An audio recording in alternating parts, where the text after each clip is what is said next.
were we asking the wrong question? Instead of asking, how can we harmonize these differences, should we instead have been asking, why are these differences here to begin with?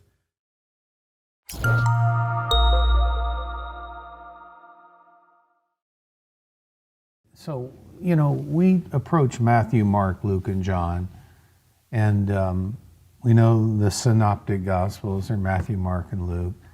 What are you zeroing in on that book? Well, the greatest objection today against the historical reliability of the Gospels is that they contain differences. They report things differently. And a lot of times, readers of the Bible, of the Gospels, don't see this because they will read Matthew in its entirety, and then they'll go to Mark and read that, and then same with Luke, same with John. But if you were to take the same stories and just say, like Jesus' baptism, and that's found in Matthew, Mark, and Luke, and so you just read the baptism in Matthew, Mark, and Luke, well, then you'll notice some differences. If you take the crucifixion scene, you'll notice some differences. So let's go back to the baptism. So for example, you'll see in Mark and Luke, when Jesus comes out of the water, the voice from heaven, God's voice says, "You are my beloved Son, in you I'm well pleased." When you read the story in Matthew, the voice from heaven says, "This is my beloved Son, in him I'm well pleased." The difference, of course, is in Mark and Luke, God is addressing Jesus directly, whereas in Matthew, he's addressing the crowd, the witnesses. Well, which one was it? Or you can look and you'd say, well, the crucifixion scene. It seems that Mark states pretty clearly that Jesus was crucified the 3rd hour at 9 a.m., but John says it was the 6th hour. Now, some try to say, well, one's Roman time, the other's Jewish time, but there are other problems involved there. It's not only the time, it's also the day on which Jesus was crucified. You've got the thing in Matthew and Mark, it says the woman anointed Jesus 2 days before Passover.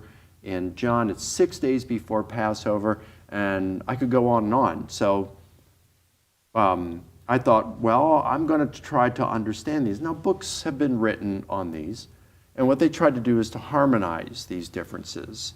You've heard it said like people, it's like different people viewing a car accident from different angles. They're going to explain it differently. But it's more than that.